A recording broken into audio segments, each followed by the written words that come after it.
Est-ce que tu as déjà senti que ton corps te séparait de Dieu? Que tes sensations, tes émotions, tes désirs, tout ce qui est de l'ordre de ton incarnation étaient en réalité des obstacles à surmonter? Que la vraie spiritualité, elle se passe en réalité dans les hautes sphères, dans les sphères du mental, de l'esprit, du subtil, mais que au final, tu passes ton temps à brasser des concepts dans ta tête et à faire des pratiques désincarnées de manière complètement automatique. Et ton corps, lui, tout ce qu'il sait, tout ce qu'il contient dans sa mémoire de vécu et de sagesse, de ressources, eh bien, c'est forcément du mauvais côté. Si quelque chose en toi a déjà cru tout ça, eh bien, cette vidéo est pour toi. Bonjour, je suis Achéra, enseignante en spiritualité incarnée et psychopraticienne. Et sur cette chaîne, nous retournons ensemble les phrases sacrées qui nous ont blessés pour regarder ce qu'elles disaient vraiment avant les traductions, avant les dogmes. La chair convoite contre l'esprit et l'esprit contre la chair. Galates 5, 17. Cette phrase, elle a déclaré la guerre à ton corps. Si ce territoire te parle, j'ai un e-book que tu peux télécharger en description qui va plus loin sur ce sujet-là. Cette phrase, elle a installé une fracture fondamentale. D'un côté, l'esprit, noble, pur, orienté vers Dieu. De l'autre, la chair, dangereuse, capricieuse, un obstacle à surmonter. Alors, tes sensations, tes désirs, tes émotions incarnées, eh bien tout cela est devenu suspect. Une force à contrôler, à dompter et surtout à faire taire. Cette phrase a eu des effets dévastateurs. Elle a légitimé une méfiance profonde envers l'expérience corporelle, envers l'expérience du senti. Elle a fait de la spiritualité quelque chose qui se passe malgré le corps, jamais à travers lui. Et quand le corps parle, que ça soit à travers la fatigue, à travers la douleur et la maladie, à travers le désir et la sensation, eh bien, on apprend à ne pas écouter.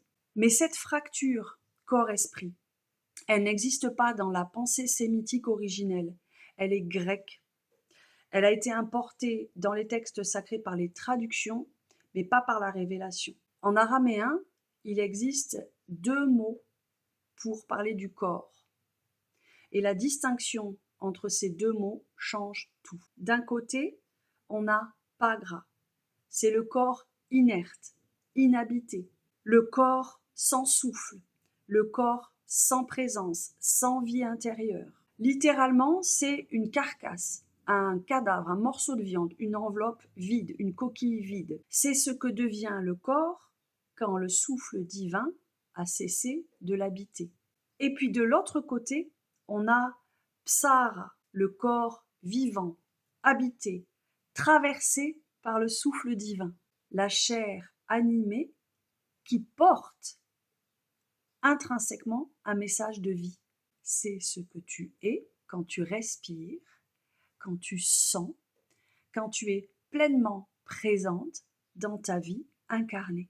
Alors, la tension dont parle Paul dans Galates, ça n'est pas une tension entre ton corps et ton esprit, c'est une tension entre 2 états d'être. Pagra, le corps endormi, déconnecté, qui agit depuis ses automatismes et ses blessures non traversées, non inclus, et Psara, le corps animé par le souffle divin, le corps qui se laisse habiter par la présence, le corps qui est pleinement incarné et orienté dans et vers la vie. Ce n'est pas une guerre entre matière et esprit, c'est une invitation à habiter pleinement ce que tu es.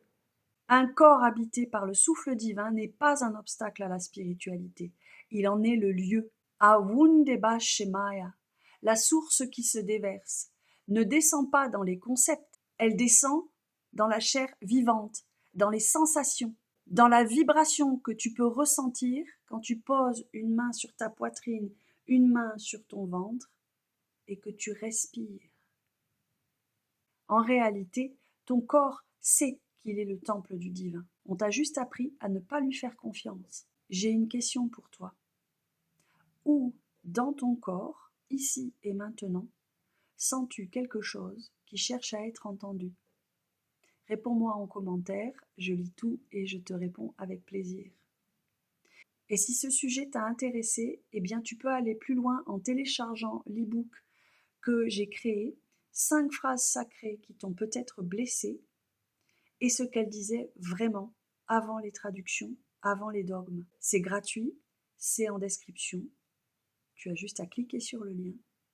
Merci pour ta présence et à très bientôt sur cette chaîne Les Jardiniers de la Nouvelle Terre.